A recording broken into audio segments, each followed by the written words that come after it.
welcome to Psychic Holistic Spotlight. I'm your host, Josie Way, and co-hosting with me is Ken Demers. Tonight we have the wonderful experience of having our good friend and spiritual guru, Roland Comtois. My tongue's tied.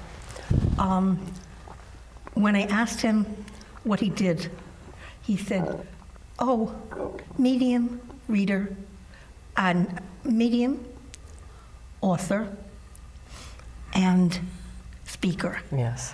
That sums it up in just 3 words. Yes. But what you do is such a great big spiritual package. We thought we would like to talk about spirituality today. I think that's a great topic. And how you got started and all of the, just from helping someone grieving to all the spiritual steps you've advanced and taken. Well, for me, it's been a lifetime of spiritual exploration, from singing at St. Charles Church in Woonsocket, Rhode Island, to going on a journey of having this kind of deep, profound inner experience about who I am and what I am in this world, right? And we all have a contribution, and we all are part of something bigger. And when we're on our spiritual path, we begin to understand what that is. And so for me, spirituality is the foundation of the inner experience, the soul experience, this something that lives deep within us, right? And that's what, to me, spirituality is. It's this exploration to that place, that inner place inside. And so for me, when I was 10 years old, I began the quest to discover what that was and what that meant. And when I heard voices and felt energy around me and saw my grandmother after she passed away, I had lots of questions of what it all meant. And how is it that we can have these communications and connections? And we can because there's something within us that allows us to make that connection. When you were very young, there weren't that many people that could help explain this to you. That's for sure. That's for sure. So your search was doubly hard. The interesting thing, the search wasn't looking for something on the outside. I was looking for that something within myself, even as a young kid. When I had those feelings and I saw those images and I felt that energy, it wasn't that I was looking outside for the answer, but I came within myself to discover what that was. And each time I went there, I came to the realization that I am a thread in this bigger tapestry, that I am part of something. And so there wasn't anyone telling me you should do it this way or that way. I just went with it. I just followed that kind of spiritual connection and moved along with it. So you heard a loving, guiding thought. Yes. That kept you going. Yeah. It would be that voice inside or that energy that you felt as if it was surrounding you, and you just listened to it and you felt it and you became part of that energy, or I certainly became part of that energy, and it became the guiding mantra that moved me forward. And I think that's what spirituality is about. It's about building the inner house, and we do that through faith, we do it through religion, we do it through love, we do it through compassion, we do it through community service, we do it through understanding who we are. There's a lot of things that we can do to build that inner vibration, that inner aspect of who we are. I call it interior decorating. It's a beautiful way to say it. It is interior decorating, and you bring up a good point, because every so often you have to go back and reevaluate where you are, who you are, why you are. Often I tell people to take a little bit of an inventory of their emotions, of their experiences, of their connections, and see where those things lead. What brought you to bring it out to the public? As simple as a voice in my head that said, you have to tell the story. It wasn't any more dramatic than that. There was a clear feeling inside of me that said you have to move forward with it. It's not any different than when I was home as a 23-year-old And that voice in me said, go to nursing school. I went to nursing school. That voice in me said later on, go out and tell the people that love is everlasting. That voice I listened to. We all have that voice. We all have those moments where that connection is so alive that if you followed it, it would lead you on a mission. I'll never forget this moment of sitting in my office as a legislative outreach coordinator nurse. Wasn't my favorite job, I should tell you, but I did it. I did it because I needed to earn money to take care of my child. And I was sitting at my desk and some voice said to me, quit your job. And I said, no, I can't. And I had an argument with the voice, right? And at one point I said, I've got to listen to that voice. And it said, quit your job. So I got up from my desk, I went to my boss and I said, I'm giving you my 2-week notice. She said, well, where are you going? I said, I don't know, but some voice is leading me. Something is guiding me. And then I walked out the building and I never returned. And 25 years later, I'm still on the same path, telling the same story. Because that voice inside of me did something. In that 2-week period, how did you get on this path, though? That's a good question. You know, it's like a road map. It's following the map to a destination.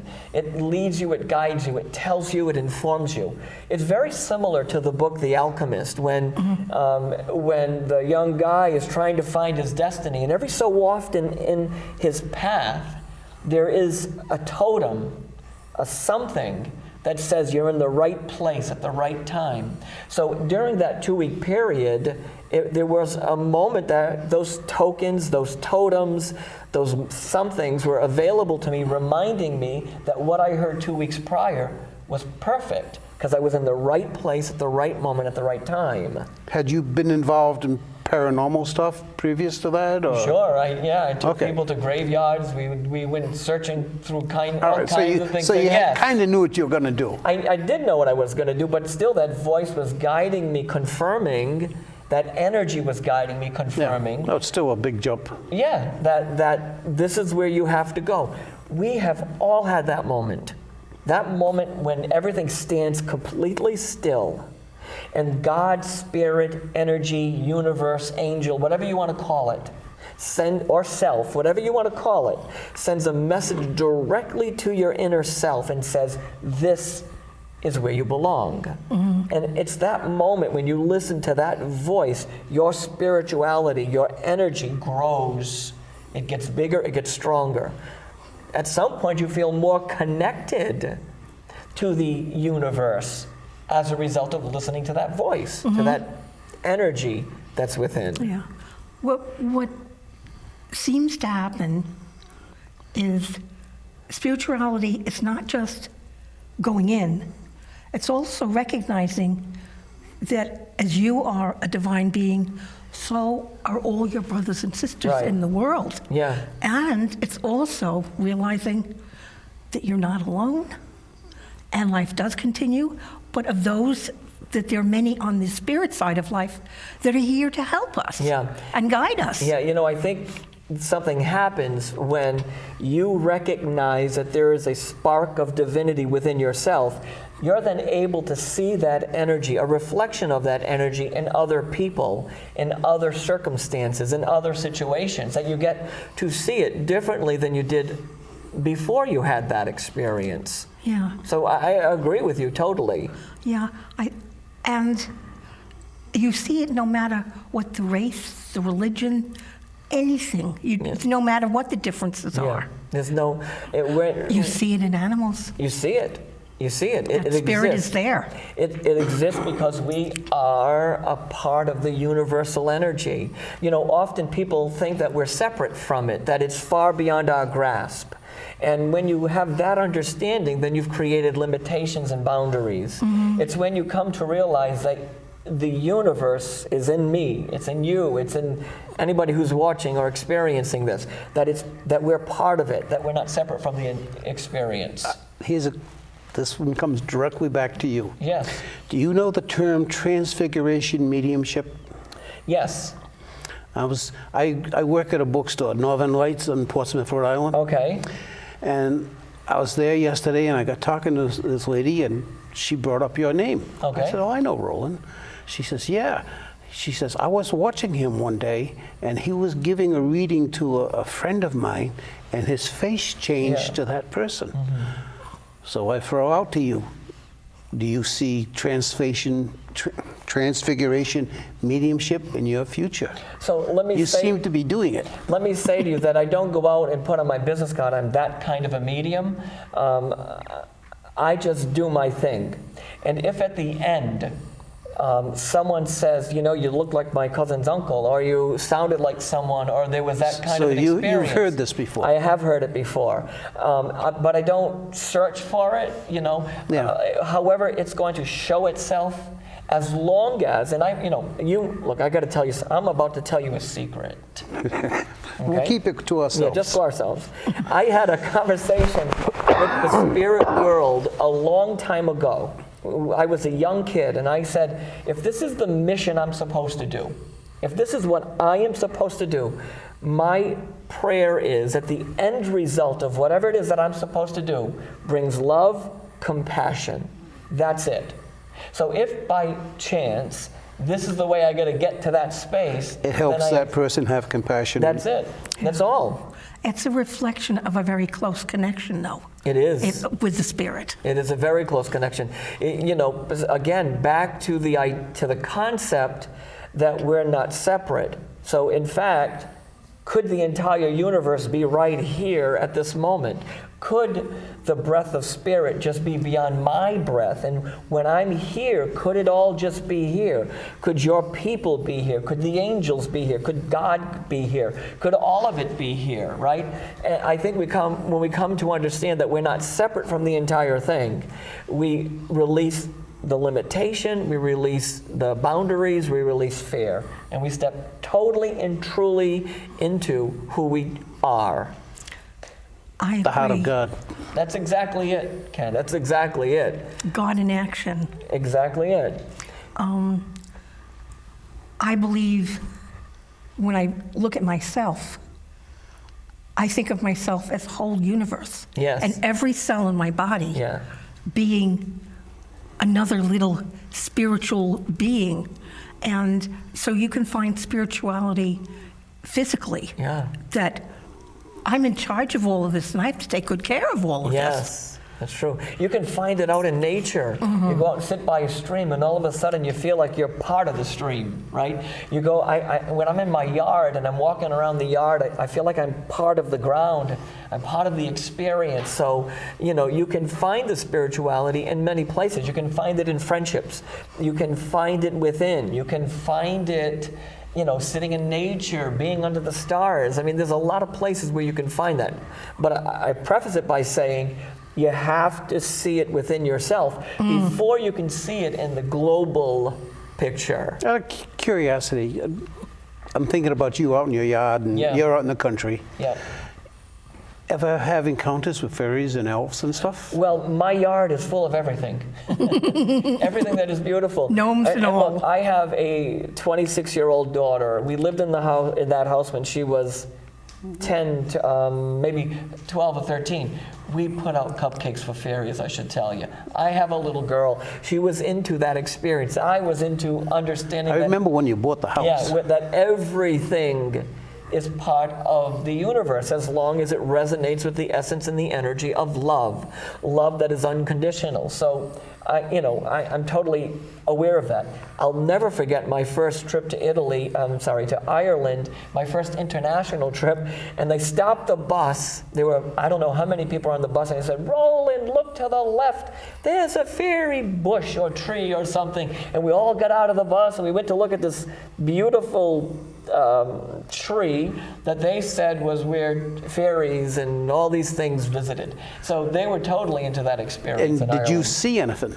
You know what? Or At that communicate moment, anything? I No. felt something, Okay. and I accept the feeling. But you weren't in your space, so... Yeah, but this is another thing we should talk about, because people say to me, "Gee, I only can feel my mother." Well, that matters. Some people say to me, "I can only see her, but I can't hear her." I think we should be grateful for what we can do, not what we cannot do. If all you have is the feeling qualifies. If all you have is knowing, Knowing qualifies. So when I walked off the bus, down the pathway to this tiny little tree, I had a feeling. I wasn't going to judge the feeling. I was going to experience it for what it was in that moment. That's more important. Yeah, it really is more important. Again, though, there are people who say, I can't see my mother. I only know that she's there. Well, the knowing is as important as the feeling. There's not one that's better than the other, you know? And not everybody sees, feels, hears, knows, and whatever. That's kind of special, actually. There's very few people that do it all. It's rare for someone to have it all. It's quite rare. But we shouldn't put aside the fact that we can feel, see, hear, know, or one or two or three of those things, because it's important. Yeah. And I'll say it again, that I think every time we recognize that moment, it stretches our boundaries a little bit more. We become stronger in some way within ourselves. Again, because I believe that spirituality is about the building the foundation of our inner place, our inner house, our inner experience. Well, basically, it's a vibration in some kind of an electromagnetic field. Yes. And what I find it very interesting, that the digital cameras nowadays, they're showing up more and more pictures of spirit, of elves.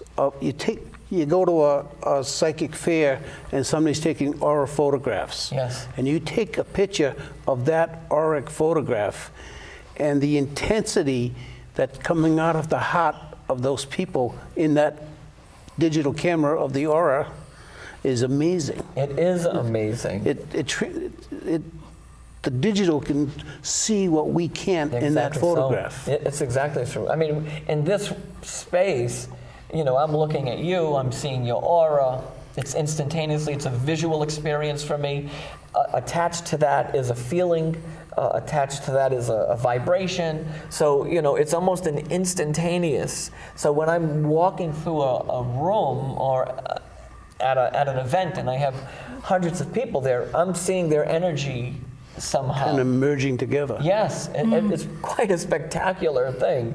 Now, I know, you know, maybe you think I should take a psychotropic drug or something. I took them already. No, I didn't take them. I know what you mean. When I was 18 years old, I was on the psychotropic drugs.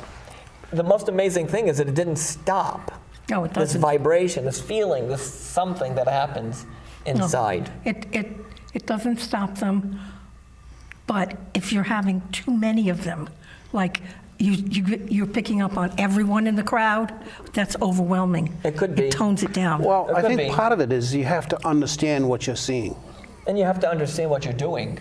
I mean, if I'm standing in front of an audience, at this point I figured out how to negotiate that energy, how to deal with all those things that are coming at me. So I'm seeing their auras, I'm feeling energy from them, I'm seeing their loved ones. I'm feeling their grief. I'm seeing their grief in their faces. I'm seeing their desperation for peace. You know, all these things are happening, whether there's one person in the room or 800 people in the room. Yeah. I think you just gave us a really good explanation of why the average person doesn't. You're right. Yeah, good point. Good point. You also work with those who are dying. Yes. And you counsel them. And you may not have a whole room full, but you're working with someone who's going through a very strong experience, depending upon what their faiths or beliefs are. Yeah. And you can work with anyone of any faith. Yes, that's true. I'll never, ever forget this woman who called me, and she had terminal cancer. And she says, I only have 3 weeks to live.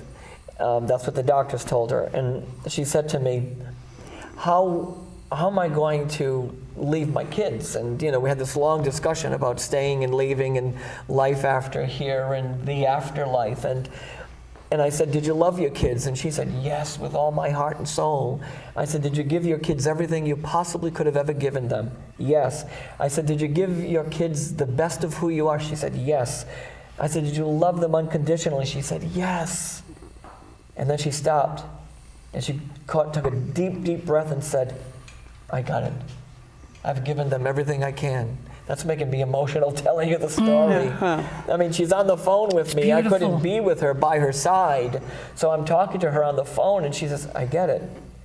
I've given them everything. And then she said, do you mind speaking at my funeral, at my service, so that, so that you can tell my kids something? And I said, of course I would. And so, yes, I talk to people that are dying and hopefully giving them a moment of ease about what the next step is. I mean, I've had a near-death experience. I know that next step, but we all experience the next step differently, no matter how you look at it. It's not a cookie-cutter experience. We don't just all do it the same way. We don't live the same way, so we're not going to die the same way. It depends on somebody's personal beliefs. Sure, exactly so. It depends on what you believe, or what your faith tells you to do, or what. So you're right about that. Yeah. There are people, though, who,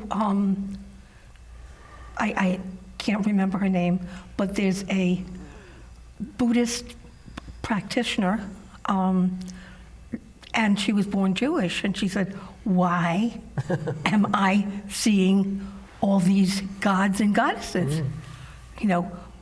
And she was, and someone else who was born also Jewish and kept seeing Christ. Yeah, I hear that a lot, by the way. Yeah. No, Christ was Jewish. Yes, well, I have said that too. Some people were asking me about, Mother Mary. I said, well, she was just a nice Jewish girl. That's true. A lady said to me once, why am I seeing the Catholic Jesus? I'm Jewish. I said, what you're seeing is love that is unconditional. That's what you're seeing. Yeah. You're seeing Christ consciousness. Yes, a consciousness of that, yes. As Jesus displayed it. That's funny. Say that again. Christ consciousness is a thing that is our higher self chooses to ascend and become part of us, and our higher self has Christ consciousness. I think But it's he a also perfected- steps in. I've had him come in many times. Yeah. Yes, they can, but you could say it's the perfected consciousness that our higher self displays. That's pretty good.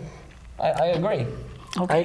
I agree. And I think that if you take out the word Christ, the consciousness of that energy exists anyways. A higher Well, level. It's a higher level of energy. Buddha is a higher level of energy. Kuan Yin is a higher level of energy. Ganesh is a higher level of energy. Who's Ganesh? She is a Hindu goddess. And so all these energies, they're just energy, which hold some very divine inspiration for us. But they're also part of, each one of those individuals Yes. has its own soul, as it were. Yeah. I mean, Christ is a fingertip of his soul. Yes. So that each one is a separate personality that's going to express itself as it comes into different lifetimes. Yes, that's very true. It's So, true. but they're individuals. They're people. They're, we may not think of them as people, but they are. They are people. Well, they're vibrating at such a high intensity that, they're always in the elevated consciousness. Not always. I was with Christ a couple of lifetimes, and the one before he was the Christ. Well, that was before. The one before he came into this world as the Christ, he was learning how to control the energies within the body. Right? And then he So are spent we 30 all years now. in a monastery to really fine-tune it in the Christ lifetime. We all will be walking that path at some point. I'm in Because the- all God's children eventually I'm in get the back to midst him. of co-authoring a book about the past lives of Christ. And it will be an interesting read, I'm sure. And there are multiple, not a lot, maybe 10 authors in the book who are sharing their perspective about what you're talking about. So it's going to be an interesting Good, story because I was tell going to at some ask you point. about that. Yeah. It's an Any interesting new- story. I mean, he lived, he ascended, you're living, you'll ascend. And the more that we live in that place of unconditional love, the more that we will ascend and reach our own level and our own state of evolution. And I think that's what happens. As we live, we learn, we grow. We live, we learn, we grow into our true selves. And I think that's how it works. And it's amazing to think that at some point we will all be ascended masters guiding others. Yeah. I've said this often on the show probably, that I don't think we just pop up and become one. We have to evolve into Oh yeah, for sure. that experience. Some people believe that you leave here and that's it. You're it. You're on the next level. But Just carrying the energy it can take several lifetimes of learning. It takes a lot. But we're talking more than several lifetimes. We're talking hundreds of thousands of years, millions of years. Maybe so. Some of us aren't just slow learners. Yeah. Okay. I'm only kidding. I mean, as far as I can figure out, I'm going from lifetime to lifetime virtually instantaneously, or a very, very quick order thereafter. There's not like 1,000 years between them. It's like, well, that one's Seconds? done.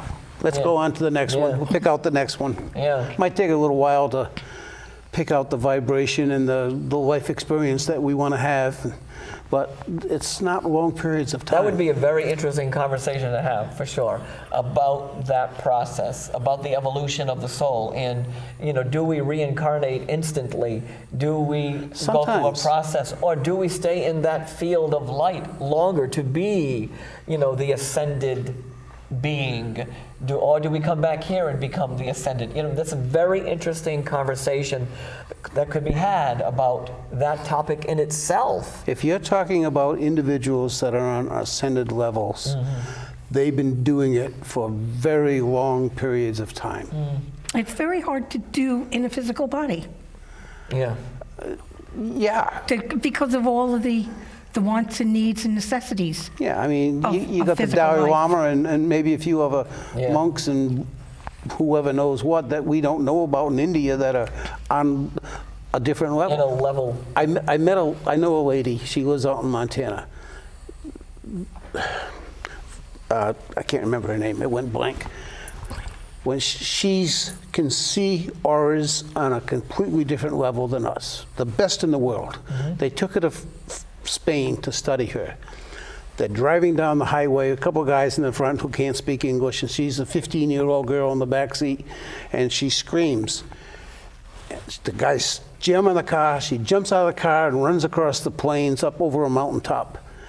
And she gets to the top of the mountain, and here's this aura that she can see that's 3 miles wide. Wow. An average person's aura is 800 feet. Wow, that's so she runs down and hugs them, and about then, the Spanish guys come and grab her and take her back to the car. So she never finds out who this guy is. Astounding. But his aura was 3 miles. She thought it was God. Wow, that's amazing. 3 mile aura. So who is an individual like that?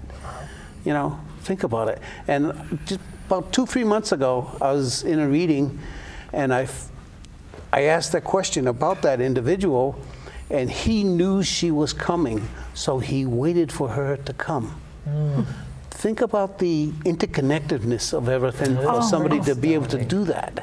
Spirit loves It's weaving interesting.